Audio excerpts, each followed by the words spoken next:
let's build on this concept a little bit more. Okay. How is it that PE companies are starving the companies that they buy of capital, so it makes it hard for them to stay competitive? Sure. When a private equity firm buys a company, they do it by putting, let's say, 20, 30% down, typically. In the late 80s, it was like 5% down, but that's not today. 20, 30% down, having the company borrow the rest, that money goes to the seller.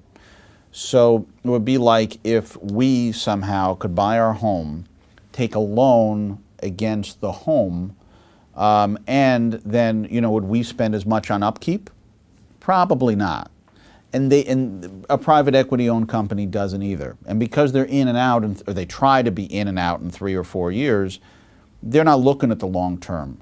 If you think about it, for every dollar that a company, because most of it is debt, for every dollar that's paid back in debt, if the value stays the same, that's a dollar more that they will get in their return.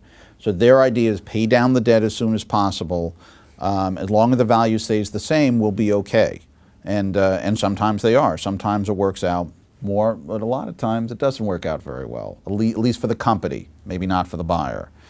So often the quickest way to increase your earnings and pay back that debt is cutbacks. So the World Economic Study during, I think it was 2008-ish, commissioned a study. World Economic Forum is a lot of private equity giants go to the World Economic Forum. Joe Rice, a giant in the private equity industry, commissioned the study, was the chair of it. And the idea was to show, hey, private equity firms increase jobs. But it actually was a serious study. And what they found was exactly the opposite. And it didn't look very good.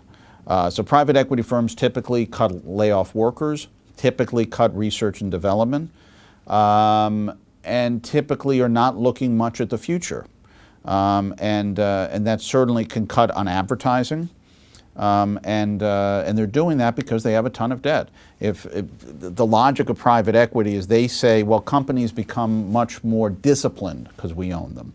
Well, yes, they do. I mean, that is true, but it'd be like saying, okay, who's going to have the better house, or who's going to have the healthier lifestyle? Somebody who's deeply in debt on their credit cards, or somebody who is not deeply in debt on their credit cards? Well, chances are it's going to be somebody who is not deeply in debt and is not worried about living paycheck to paycheck. And it's the same with a company. So the theory, I think, has always been very flawed.